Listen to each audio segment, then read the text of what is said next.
Hej, jeg hedder Lotte. Velkommen til Terapihuset Fyn. Kender du til angst? Angst kan være mange ting. Det kan være bekymrende tanker, katastrofetanker. Det kan være en følelse af uro i kroppen. Det kan også være voldsomme og nogle ubehagelige fysiske symptomer, som en ubehagelig knude i maven. Det kan være en klump i halsen. Det kan være koldsved i hænderne eller svimmelhed. Angst kan også være decideret panikanfald, altså hvor du virkelig får det dårligt og nærmest føler, at du skal dø, hvor hjertet hamrer, og du ikke kan få luft måske, og føler, at du skal besvime eller falde om. Eller når man er angst, så kan man godt føle, at man er alene i verden med sin angst, måske føler du er ved at blive sindssyg, eller du tænker, der er ikke andre, der kan have det ligesom mig. Men faktisk er det sådan, at rigtig mange andre danskere og også andre steder rundt omkring i verden oplever at på en eller anden måde at have angst. Der er mange grunde til, at man får angst. Det kan være sådan, at du har været stresset i en periode. Der kan være sygdom, der kan udløse angst. Der kan være perioder med følelsesmæssig belastning i dit liv. Angst kan også blive udløst af mobning, hvis man er et barn eller en ung, typisk af chok eller traumer, måske tidligere i dit liv.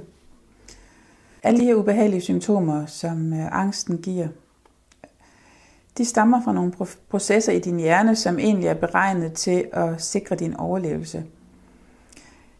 Vores hjerne, den har udviklet sig jo igennem 1000 år, lige tilbage fra da vi var hulemænd og rendte rundt og kæmpede mod sabeltigre. Det vi har til fælles med hulemanden i dag, det er den gamle del af hjernen, der sidder her, som sørger for alle vores grundlæggende kropsfunktioner. Og det er den del af hjernen, hvor man kan sige alarmsystemet, det er systemet, der skal sikre vores overlevelse, sidder. Så alle de ting, du mærker i kroppen, når du er angst, det er et udtryk for, at dit alarmsystem er aktiveret. Man kan sige, stærke følelser, som er svære at håndtere, eller som man måske går med for længe, eller som ikke kan komme til udtryk, kan give de her symptomer og kan aktivere dit alarmsystem.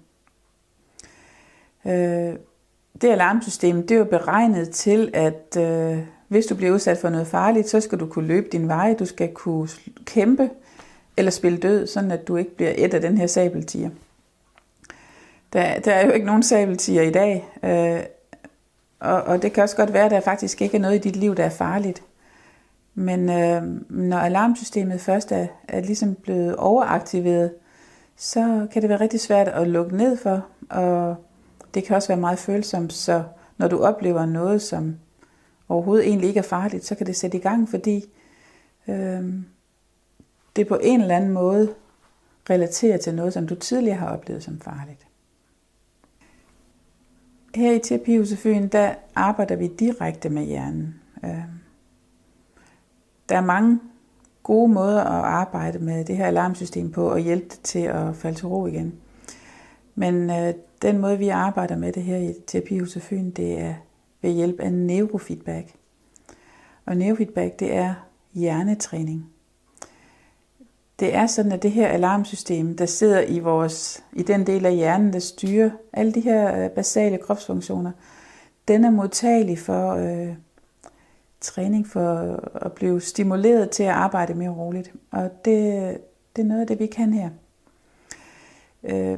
Neurofeedback kan simpelthen få din hjerne til at arbejde i et roligere gear, kan man sige, og gøre, at de her alarmsystemer ikke så hurtigt bliver vækket, så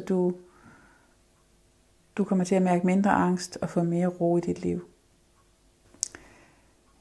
Hvis du vil vide mere, så ring. Send en sms. Skriv en besked på Messenger. Og hvis du bare er nysgerrig, så gå ind og kig på vores hjemmeside terapihusetfyn.dk. Tak for i dag.